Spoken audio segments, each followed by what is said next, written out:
Fala galerinha, sejam muito bem-vindos à quarta aula, aula 4 do curso preparatório CPA, aula 4, lembrando, do módulo 2, ok? E na aula de hoje nós vamos falar sobre debentures, ok? Então, vem comigo, nós vamos começar aqui então falando sobre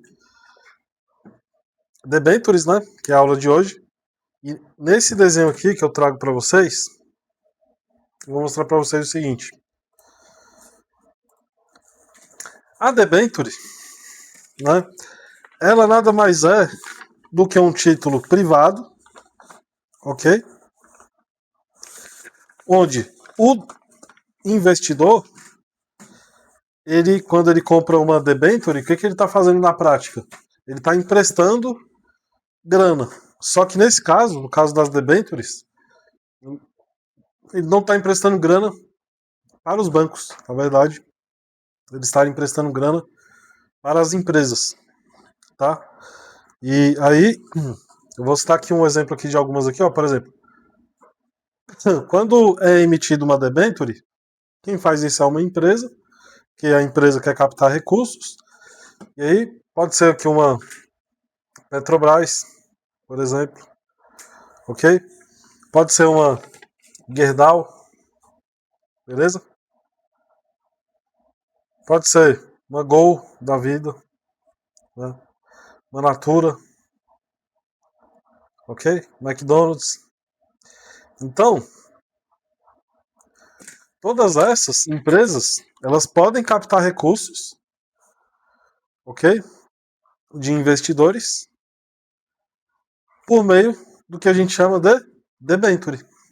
Então, quando eu, investidor, eu quero emprestar dinheiro para uma empresa, ou seja, eu quero investir em uma empresa, quero investir minha grana, né? E eu quero fazer isso buscando renda fixa. Só que eu não quero emprestar dinheiro para o banco. Quero emprestar dinheiro para a empresa. Qual o título que eu devo comprar? Nesse caso, debentures. Beleza? E aí aquele exemplo clássico, né? Só que dessa vez aqui não é o CDB, dessa vez é debenture. Aqui está o superavitário, o investidor que tem a grana, né? Ok? O superavitário, ele empresta a grana para a sociedade anônima não financeira, podendo ser qualquer uma dessas empresas que eu citei de exemplo, ok? E a sociedade anônima não financeira, ela devolve a grana no prazo futuro, ok? E mais o juro, né? Então é mais ou menos assim que funciona, tá bom, gente? Beleza. As debêntures são título de dívida de médio e longo prazo, ok? Então são títulos de dívida de médio e longo prazo. Nós temos três opções que são simples, conversíveis ou permutáveis, ok? E aí, no primeiro exemplo aqui, conversível, o que isso significa na prática? Vamos supor que eu comprei aqui, né, paguei 1.000, né, comprei uma debênture por 1.000, para receber 1.200 no prazo futuro. Só que, se a minha debênture for na opção conversível, eu posso converter esse valor de 1.200, por exemplo, em ações. Em ações dessa empresa que emitiu essa debênture. Aí, ao invés de a empresa devolver os 1.200, que seria, no caso, os 1.000, que tomou emprestado do investidor, e mais os 200, que seria o lucro, a empresa, ao invés de pagar de volta essa grana com o juro, mais o juro, ela devolve em ações para esse investidor. Essa é a debênture na opção conversível, tá bom? A permutável, ela é a mesma coisa. Só que a diferença de um para o outro é o seguinte, que na permutável, você pode, por exemplo, se você optar em não fazer aqui o resgate, né, de 1.200 e optar em trocar por ações da empresa, você pode escolher qual empresa, mas qual empresa você deseja obter essas ações, mas desde que seja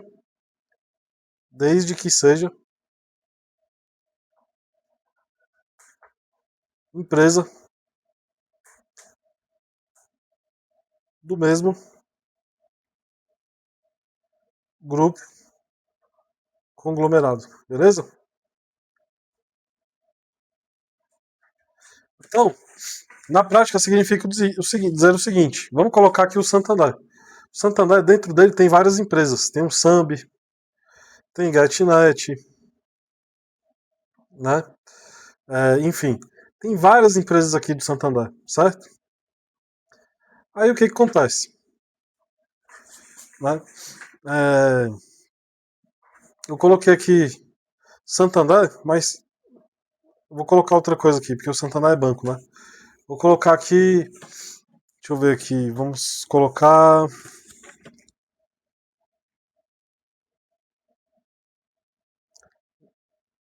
Vamos lá, vamos colocar aqui a Rede Globo.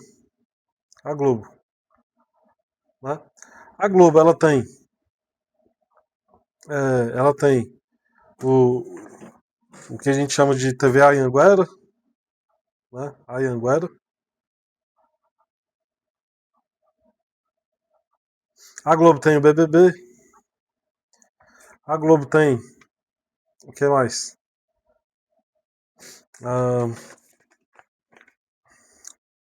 Vou colocar aqui que ela tenha uma rede de academias, a Globo. Rede de academias. Cada uma dessas aqui é uma empresa. Cada uma dessas aqui que eu estou colocando de exemplo é uma empresa que fazem parte do mesmo grupo conglomerado que é do Grupo Globo. Ou seja, todas essas empresas que eu citei aqui de exemplo, elas são do Grupo Globo. Certo? Então, no caso das ações debenture, das ações não, perdão, no caso da debenture permutável, eu posso converter o meu valor de resgate de 1.200 em ações, mas essas ações Albano investidor, posso escolher de quais empresas eu vou querer obter essas ações. Se vai ser da empresa de academias da Globo, do Grupo Globo, se vai ser da empresa do Big Brother Brasil, ou se vai ser da empresa Rede Anhanguera. Lembrando que todas fazem parte do mesmo grupo conglomerado, que é o Globo. Então, Albano, eu posso fazer uma permuta. Permuta é igual a troca. Então, eu posso fazer uma troca, obter essas ações, mas ao invés de eu pegar ações da Globo, diretamente da Globo, eu escolho aqui qual empresa do mesmo grupo eu vou querer obter essas ações. Então essa é a debênture permutável. Beleza? Ok. Então, lembrando, é um título de dívida de médio e longo prazo. Beleza? É um título de dívida de médio e longo prazo. Existem três opções, que são as simples, conversíveis ou permutáveis. Simples o nome já diz, né? Então não possibilita troca, enfim. É simples. Ok? Elas podem ter garantia real. Vou pegar o marca-texto aqui. Elas podem ter garantia real, flutuante, quirografária ou até mesmo subordinada. E não conta com a proteção do FGC. Diferente dos outros títulos, né? Que você, quando você empresta dinheiro para o banco ali, perdão, CDB, LCI, LCA, LC, operações compromissadas, enfim. Aqui não tem FGC. Debentures não conta com FGC. Conta com essas quatro opções diferentes aqui de garantias, mas não tem FGC. Beleza? E aí aqui eu trouxe um exemplo muito legal para vocês, que é o seguinte. Por que eu coloquei aqui em cores diferentes? Só para vocês entenderem aqui o seguinte, ó. É só lembrar que essas quatro garantias, perdão, elas têm aqui, ó. Se for pegar a sigla aqui, ó, se chama refluxo. Tá vendo? Refluxo. Beleza? Então, lembrou da palavra refluxo, você vai lembrar das quatro garantias da debenture, que são garantia real, flutuante, ok? Quirografária e subordinada. E aí o que acontece? As garantias, da mais forte para mais fraca, elas vêm de cima para baixo. Então, de cima para baixo, né, nós temos a garantia da mais forte para mais fraca, ok? E aí o que significa isso? Vamos lá. Garantia real. Garantia real é quando você tem algum... Vamos colocar aqui, por exemplo, um imóvel físico, você tem ali um imóvel físico, você tem algo físico de garantia, algo real, que se der merda lá nas debêntures e acontecer da empresa não pagar, ela tem uma garantia real, ok? Seja um espaço físico, enfim, mas ela tem uma garantia real de que se der merda, se a empresa sofrer acontecer alguma merda, você tem a garantia real, garantia física da empresa, né? Beleza? Então essa garantia real é a garantia que é considerada a mais forte. Então se der merda lá na empresa, o primeiro a receber é quem está na opção garantia real, ok? Que oferece essa garantia por quê? Porque é uma garantia real de algo físico, né? Pode ser o espaço físico ali da empresa, né? Enfim, que se der merda lá, eles vendem um espaço físico, por exemplo, e paga quem está na opção garantia real, por exemplo, tá? Então, a garantia real, por ela ser a mais forte, a que protege mais o investidor, para quem está aqui investido em debenture, ela também oferece um retorno menor. Porque se a que protege mais, o retorno também tende a ser menor, né? Porque o retorno ele não tende a ser de acordo com o risco. Então, se o risco, na garantia que oferece uma garantia mais forte, trazendo um risco menor, traz também um retorno menor, tá bom? Aí tem aqui a flutuante, que é o risco aqui, risco de flutuação de preço, né? O nome já diz, flutuação, flutuante, beleza? Nós temos a quirografária, né? Nós temos a quirografária, beleza? E por último, nós temos a garantia subordinada, o nome já diz. Se a última opção é subordinada, significa que ela é subordinada a todas as outras que estão acima dela. A subordinada é subordinada a todas as outras que estão acima dela. Beleza? Então, se acontecer da empresa quebrar, né? E, sei lá, sofreu liquidação, faliu, tem que pagar os investidores. Primeiro a receber quem está aqui investido na opção real, garantia real, ok? Aí depois que paga todos os investidores que estão garantidos aqui com a proteção da garantia real dessa debenture, aí vem aqui os que estão na opção, os que optaram, né, na opção flutuante, ok? Depois, aqui, aí vão pagar os que estão aqui, os que optaram, né, em ter a garantia quirografária, beleza? E por último, os últimos a receberem são os que optaram por garantia subordinada. Subordinado por quem? Por todos os que estão acima dele. São as outras três garantias. Então o subordinado, ele acaba sendo o último a receber. Por isso que o risco dele é maior. Então se o risco dele é maior, o retorno também tende a ser maior. Beleza?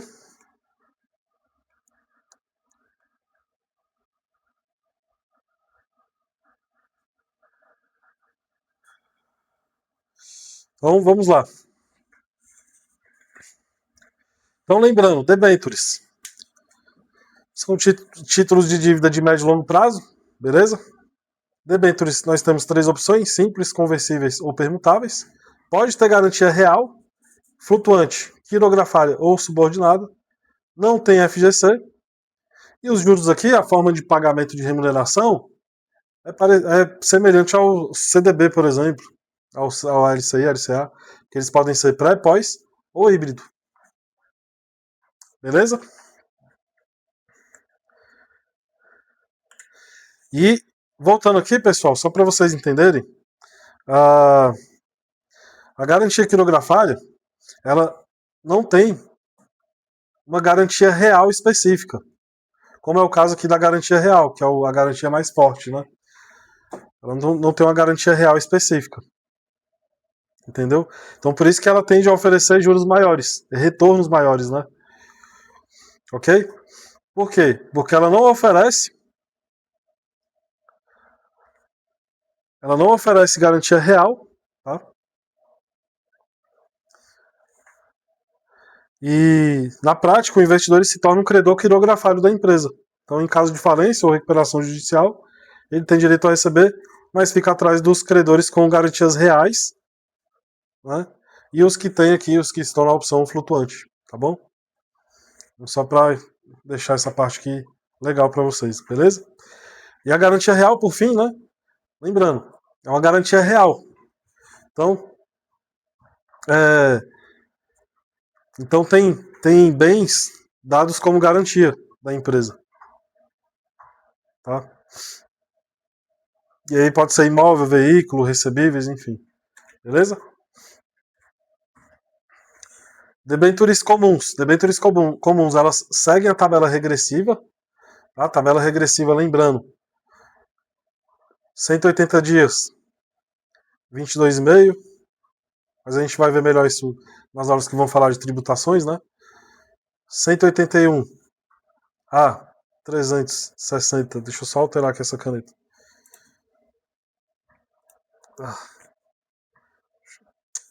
Então, tabela regressiva, vamos lá.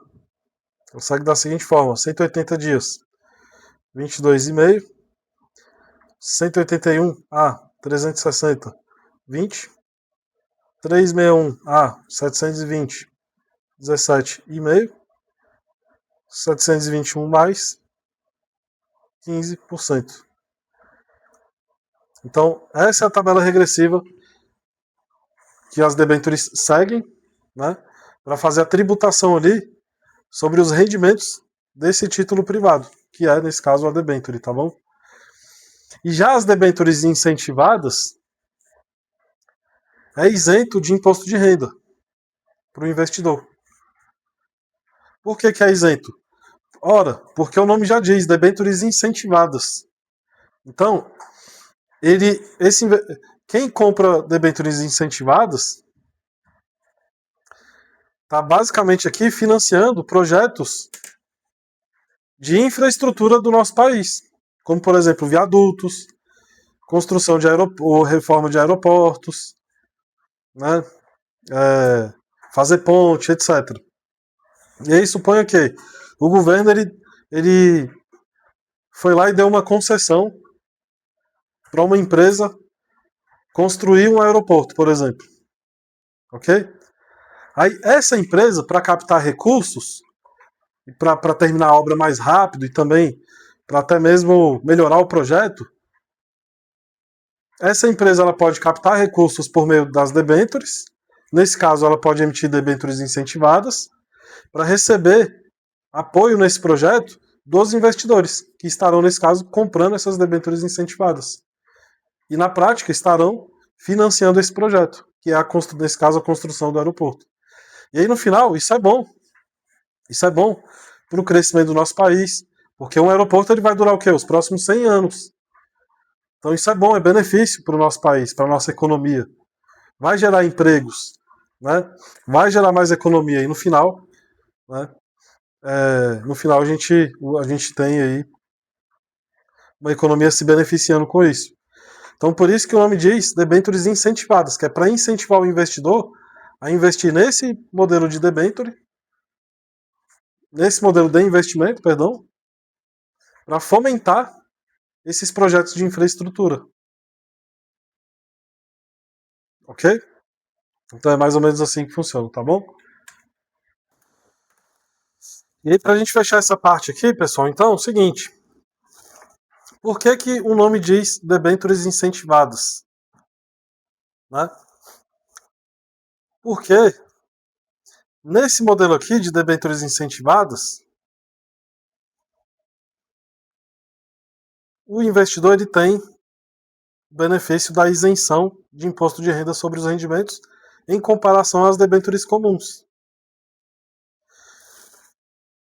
E o fato de um investidor ele ter essa isenção de imposto de renda nas debêntures incentivadas, isso serve como um incentivo para o investidor colocar o dinheiro dele aqui, nesse projeto aqui, ó, por meio do que a gente chama de debêntures incentivadas. É para incentivar o investidor a emprestar grana para, por exemplo, uma empresa, nesse caso o aeroporto, né, a empresa que está reformando esse aeroporto, por exemplo, que recebeu a concessão do governo, né, Então, essa empresa, para fazer um aeroporto top de linha, né, ele vai precisar captar recursos. Aí ele emite essas debêntures incentivadas e faz a captação de recursos, né, para continuar esse projeto do aeroporto, né, de construir, de reformar. E ele faz isso tomando dinheiro emprestado dos investidores por meio do que a gente chama de debêntures incentivadas. Incentiva o investidor. Essas debêntures incentivadas, elas foram feitas para incentivar o investidor a colocar a grana dele nessa debênture, porque o investidor ele tem o incentivo da isenção do imposto de renda. Então essa ideia de debêntures incentivadas, essa ideia de isentar o imposto de renda sobre os rendimentos para esse investidor que compra essa opção de investimento, é feito justamente para fomentar, né, esses projetos, né, de infraestrutura e com isso essas empresas, né, que recebem essas concessões, né, para construir viaduto, aeroporto, etc., consigam captar os recursos ali com os investidores para melhorar esse projeto, para entregar esse projeto mais rápido, enfim. E aí no final, quanto mais investidores comprando debêntures incentivadas, mais nós vamos estar vendo viadutos sendo construídos, pontes, aeroportos, etc. Beleza? E aí, por fim, então eu trouxe aqui títulos públicos e privados de forma resumida, né? Então, vamos lá. Título, CDB, quem emite? O banco. Tem FGC? Sim. Finalidade, empréstimo é um empréstimo para banco, né? Para o banco pegar e pegar esses recursos, né? E fazer empréstimos para os tomadores com esses recursos aqui, né? Com esses recursos que são dos investidores que compraram, por exemplo, esses CDBs, tá bom? LC e LCA, né? Quem emite banco, FGC tem também, e aqui fomenta crédito imobiliário e agro, ou seja, financia esses mercados, né? Título público, quem emite? Governo, não tem FGC e financia dívida pública. Debenture, quem emite? Sociedade Anônima Não Financeira, McDonald's, Petrobras, Natura e etc. Não tem FGC também, mas tem aquelas 4 diferentes garantias, né? Que é o refluxo, real, flutuante, quilografário e subordinado, e financia a dívida das empresas, né, do ambiente privado. Não necessariamente dívida, pode ser também projetos que a empresa tem para tirar do papel, enfim. Tá? Então, com isso a gente fica por aqui, ok? E eu te aguardo com muita empolgação e entusiasmo na aula 5, tá bom? Valeu!